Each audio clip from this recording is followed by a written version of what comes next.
talk about the team because there was some big news that dropped yesterday. I think was it Front Office Sports who dropped it first, but regardless, man, a press release put out by the White Sox on all their socials right now announcing a long-term ownership agreement. Jerry Reinsdorf and Justin Ishba, billionaire Justin Ishba, have reached a long-term agreement that establishes framework for Ishba to obtain a future controlling interest in the White Sox after the 2034 season. Now, Jerry Reinsdorf's statement was having the incredible opportunity to own the Chicago White Sox and be a part of Major League Baseball for nearly 50 years has been a life-changing experience. I've always expressed my intent to operate the White Sox as long as I am able to remain committed to returning the franchise to the level of on-field success we all expect and desire. Now, let's bring up the actual press release that was sent to media. I didn't get this, by the way. I'm not part of the media, but somebody tweeted it out, so shout out to y'all. I know these emails. I get them from the Bears. But this is exactly pretty much what the agreement says. So Chicago White Sox today announced that Jerry Reinsdorf and Justin Ishba have reached the agreement, like I said, through all those different years. Ishba will make, as part of the agreement, Ishba will make capital infusions into the White Sox as a limited partner in 2025 and 2026 that will be used to pay down existing debt and support ongoing operations. And then we also have here the agreement provides from 2029 to 2033. Reinsdorf will have the option to sell the controlling interest to Ishba. After the 2034 season, Ishba will have the option to acquire the controlling interest. In the event of any such future transaction, all limited partners of the Sox will have the opportunity to sell to Ishba at that time. In addition to Justin Ishba, his brother Matt Ishba, and father Jeff Ishba will also be significant investors. There's no assurance that any future transaction will occur, and no event will such transaction take place for 2029. So basically, to put that in English for people who don't understand, Jerry Reinsdorf still owns the show. I feel like there was a lot of bad information yesterday. He still runs the show. This to me, because I went through three different type of emotions yesterday. First, I went from 2034. Are we gonna be alive in 2034? Like we be having 60-degree Christmases. Are we still gonna be in 2034? That was the first one. Then my man Mikey and Dante, they started talking positivity in the group chat. I'm like, all right, I might be starting to feel it. Then this morning I read more and I watched. I think it was David Sampson was on Dan Levitar. And I got back to, I ain't really, thinking about this. So basically, Jerry's control that the earliest and pending he lives, this because if he dies, obviously all this goes out the window. Justin Ishba will take control, and Michael Reinsdorf will become the official controller owner of the Bulls. The Bulls are going nowhere. They're going to be in that family forever because they are a walking bank. But 2029, if Jerry's still here and he's like, look, I don't want to run a team anymore, he has the option to sell to Ishba. But if he doesn't, 2034, no matter if Jerry's still here and he's 98, even if he feels he can still run it, Justin Ishba's like, nah, this is mine. So to me, there was some who said, he's putting money into the company. Maybe that's going to affect signings. No, that is for the debt that this team has been in the last couple of years. Mostly, for the losing baseball that they've been having. So I don't really know how to feel. Beef, how do you feel? How do the White Sox fans you've been talking to feeling? Because I'm kind of like, it's whatever right now.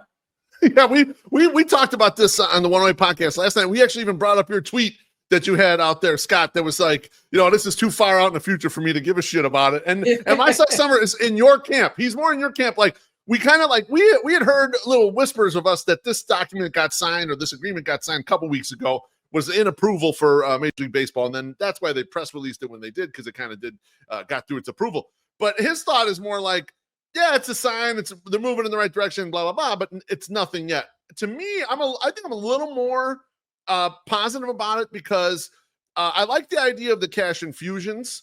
I think it is going to, you're right, it's going to be to pay off debt, but I think there's also a level of it's going to help building up the infrastructure. I don't think they're going to have a big payroll. They ain't going to be shopping for Kyle Tucker or Bo Bichette. But maybe they can afford to pay the rest of Andrew Benintendi's salary and get him the fuck out of here. Like that type of stuff, I think, like the nuts and bolts crap that I was worried they might not be able to do because Jerry's run it down into like a poverty franchise and they got no money. There's no TV money. There's, all this shit. At least it feels like, well, they're going to put money in there because this is their future investment and they'll be pushing on that. So from that perspective, there's a little positivity. There's also a little positivity in my mind. No one has said this, but the fact that they're already announcing this and kind of almost letting the Ishbias ride in a sidecar, it almost feels like, yeah, we still have King Jerry. Let's make sure we call it that. It's King Jerry, but it's almost like he's needed power, reinforcement for the organization, right? No one's been excited about anything, right? They launched this memo right at the time when they're putting the CHSN channel on Comcast, right? So it's like they're trying to push the momentum a little bit. And I think when Jerry used to be a player out of the MLB owners, and I think that has kind of faded as he's aged. And I think this gives him like a renewed power. He's got some young guys with cash kind of right by his side there. And so while this isn't a big deal, I don't think from the perspective of, oh yeah, we're changing over, Jerry's gone or whatever, he's still going to have his hands all in this stuff. It does seem like the last 2 years they've pivoted to, yeah, we realize the infrastructure fucking sucks. They hired a bunch of analysts and R&D guys. They're rebuilding the Dominican Academy, right? They seem to be moving forward on. They hired Ryan Fuller as the hitting director. They hired Brian Bannister as the pitching director. The infrastructure stuff is starting to happen. So while this is like, for the casual fan, this ain't shit yet. For someone who is addicted to the White Sox, like, you know, hit me, little by little, we're seeing some buds. It's improving a little bit. Yeah. Because to me, it's like I posted on my Instagram story the clip of Hawkeye telling Black Widow and I think it was Endgame, "Don't give me hope." That's what I posted. Dante, you know, I know what you were saying in the group chat and stuff, but you know, you have been the beacon of White Sox optimism for us. So what you feeling about this move? I mean, like I said, I know you joked about how long that tunnel is, but I mean, it's just a light at the end of the tunnel. It's just that little peak we've been waiting for. Like you just said, Beef, when we've been getting, you know, shitty news about this team for the past 2-3 seasons, it's like it's something in the right way. And although, like you said, we won't be major players for free agents right out the gate, the fact that they're making these cash infusions public is to let people know that, you know, essentially we hear what you've been saying. Like we know, like you said, the infrastructure sucks. They need to start putting some, even though I love, I still call it Comiskey, start putting some money into that, you know, fixing it up, just being more modern.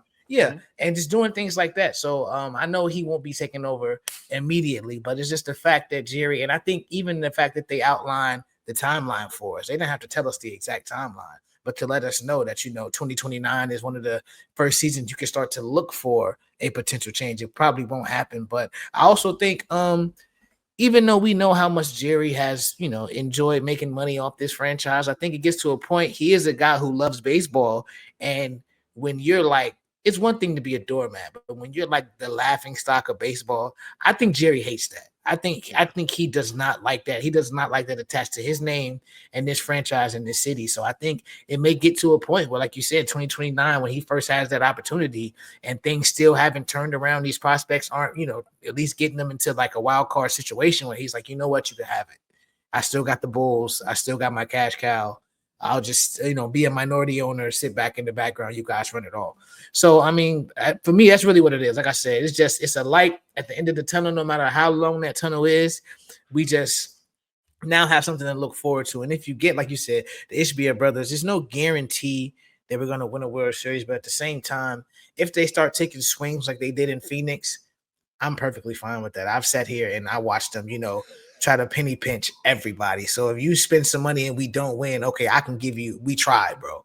So that's where I'm at with it. Yes. Yeah, I mean, I agree with that sentiment because I've heard people say, well, they're not doing that great of a job running the Suns. And that's fair, right? But NBA and MLB are different. And also, we're White Sox fans. We've been fucking starving over here. We'll take a fucked up signing that you would, like you said, Dante, they at least tried. That's what we need. At least try some shit because they haven't even at least been trying on these big signings, you know?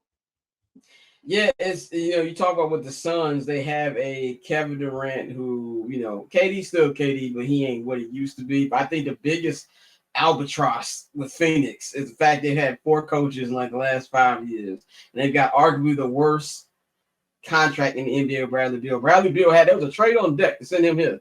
And he was like, no, I'm not going. Like, who gives Bradley Beal a no trade clause? But let me ask you this. Let me ask you this, Scott. And just in baseball standpoints, as a White Sox fan, I would pray for a Bradley Beal type contract to come to this team just to give me something to watch. Like, please. So, like, who is that? Who would that be? Like, I'm trying to think of a player that you can get. Like, I mean, so you would give Rafael Devers an insane contract. Like yes, I'm about to say like contract. Devers at the beginning of the season when he was 0 for whatever. Bring him here, please. Bring We'll try to we fix it, almost bro. did it with Manny Machado, didn't we? Well, we lowballed him. We gave we him lowball. We $100 gave million in money. incentives. Yeah, and they gave it to weak ass family members, which you could have just gave to him. That shit Let me still sit just my don't. casual ass in the back now. It still blows my mind. It still blows my mind. But no, but bang from casual. What's your thoughts on this? Now, let me again stress that I've been a Cubs fan. I mean, I was a Cubs fan at first. Then they snaked me, so I've been a White Sox fan since 1993. So, and I used to be deep into baseball, but between football and age, I have fell out. With that being said, when I look at this deal, I was already skeptical when I started looking at dates and things of that nature. And then when I look at everything, it's like, all right, call me when he takes over the team. However, my only thought was how much, if you know that there's a plan in place to take over the team, how much of an impact will this be in the front office? Like, when do we start seeing a time where the Abisha family starts to have some type of say in some of the things that's going on over the team that they will eventually take over? What's your thoughts on that? Yeah, I'm curious if they don't have some sort of say already and aren't starting to get a little bit of a sway because of the things they're doing that are non-Reinsdorfian. It could be what Dante was saying. He was so embarrassed by how bad the team got that he relented to the prospects of, we got to rebuild our Dominican academy. We got to buy all this tech. I heard Brian Bannister on the radio in 670. I don't listen to 670 much, but I heard that there was an interview. So I'm like, all right, I'll check it out. And he was talking about the pitching lab that they've built in Arizona. They got all this technology and shit and the pitching and hitting lab. And that's why they've been sending some of these minor leaguers when they're getting out of, they have a slump or whatever. They just take them out of play. They send them out there for a week or two, work on all their shit, analyze, and then they put them back in the game plan. So this is shit they would never do in the past. Around. It would be Coop's, Coop will fix them bullshit back in the day, right? Now they're using computers and tech, and they got biomechanics and whatever the fuck that means. They're doing a lot of things that, and it's not really showing up yet, right? We're seeing a little better ball at 35th Street, but we're way far away. Like, we don't have the talent yet for you to really see it there, but it does sound like they're doing a lot of non-Reinsdorfian things. And so I wonder how much the Ishbias currently have their hands in this a little bit and will have it as you go. And how much Reinsdorf, maybe he almost feels like, I'll mentor these guys. I'll bring these guys along. They know things and they're smart, but they're not part of this world. And I'll bring them along in this world. And so I'm curious to see. I don't know, but it feels like there's a little, some fingerprints. Catch I'm Not Gonna Hold You, hosted by Scott Lewis, every Monday and Friday at 5 p.m. Eastern, 2 p.m. Pacific, only on HNB Media and the Barber's Chair Network.